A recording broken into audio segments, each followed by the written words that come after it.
Orang bijaksana memahami dan menerima hidup. Inilah sampan bersama saya, Pater Domi Kevi, SVD. Bapak, Ibu, saudara-saudariku yang terkasih, sampan kembali berlayar menyapa Anda sekalian, dimanapun saat ini Anda berada. Saudara-saudariku terkasih, untuk menerima sebuah kebenaran sebagai kebenaran, atau untuk menerima kebenaran iman, sangat dibutuhkan roh kebijaksanaan. Roh inilah yang akan membimbing dan menghantar seseorang untuk dapat memahami dan menerima kebenaran, terutama kebenaran iman. Tanpa roh kebijaksanaan, orang akan meminta pembuktian dan tuntutan untuk mendapatkan pembuktian bagi orang yang tidak bijaksana. Itu sama halnya kita sedang mengisi botol yang bocor. Apapun kebenaran yang masuk, tidak ada yang nyangkut karena kebocoran itu. Saudara-saudariku terkasih, hari ini kita mendengar dalam bacaan Injil hari ini, orang-orang Farisi datang kepada Yesus meminta suatu tanda dari surga. Kelompok ini memang adalah kelompok yang anti Kristus dan segala ajaran kebenarannya. Sekalipun Yesus melakukan banyak hal yang baik di depan mata mereka, menyembuhkan orang sakit, mengampuni orang berdosa, menumpang di rumah orang berdosa, mengenyangkan orang lapar, hal itu bukan merupakan suatu kebenaran hidup yang bisa mereka pahami dan terima apa adanya. Tuntutan terakhir ini adalah mereka meminta tanda dari surga. Inilah tanda bahwa orang jika tidak memiliki kebijaksanaan, roh kebijaksanaan di dalam hidupnya, segala hal yang benar, yang baik sekalipun, tidak akan pernah nyangkut di dalam pikirannya, apalagi hati nuraninya.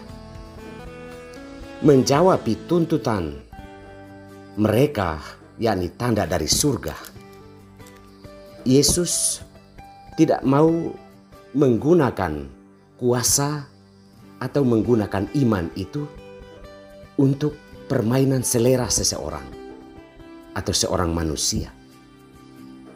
Ia hanya akan menjawab mereka bahwa sekali-kali angkatan itu tidak akan diberi tanda, karena dirinya sendiri adalah tanda yang telah menghadirkan surga di dalam kehidupan umat manusia.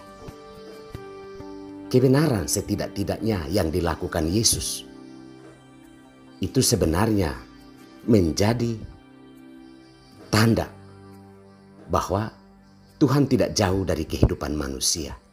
Tuhan itu bukan jatuh dari langit. Tuhan itu bukan yang sulit dipikirkan dan dirasakan, karena Ia telah menjadi manusia dan tinggal di antara kita, di dalam kelemahan dan dosa kita, di dalam kesusahan dan pergumulan hidup kita di dunia ini. Iman tidak menghantar kita untuk mengambang atau hidup seperti daun yang ditiup angin kian kemari. Iman mengajak kita untuk memahami Tuhan dalam kenyataan hidup kita yang biasa. Orang-orang di sekitar kita yang membawa kebenaran, teguran, saran, itulah tanda dari Tuhan yang sedang mau membawa kita, mau meluruskan hidup kita yang mungkin kadang salah dan tidak benar, yang mungkin juga belum kita sadari.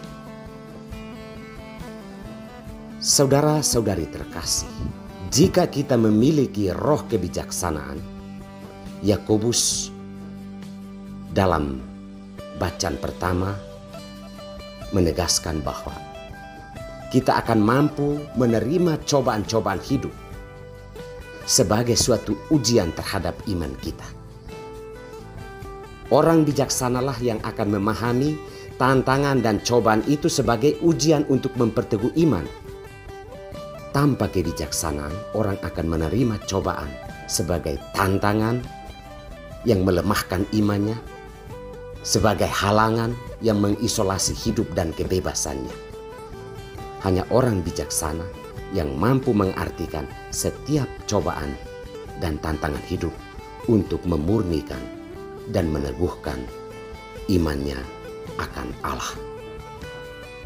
Saudara-saudariku terkasih, Yakobus mengajak kita semua untuk meminta roh kebijaksanaan. Tujuannya apa? Supaya kita memahami hidup ini secara utuh. Kata orang, jangan memperbaiki orang bodoh karena dia akan balik membenci Anda. Tetapi perbaikilah orang bijaksana karena dia akan menghormati dan menerima Anda. Hal ini bukan tentang rasa hormat, tetapi tentang orang bijaksana yang mampu memahami kebenaran sebagai kebenaran.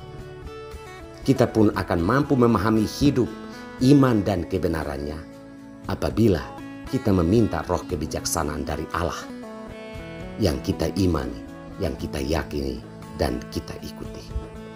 Semoga Tuhan memberkati kita semua.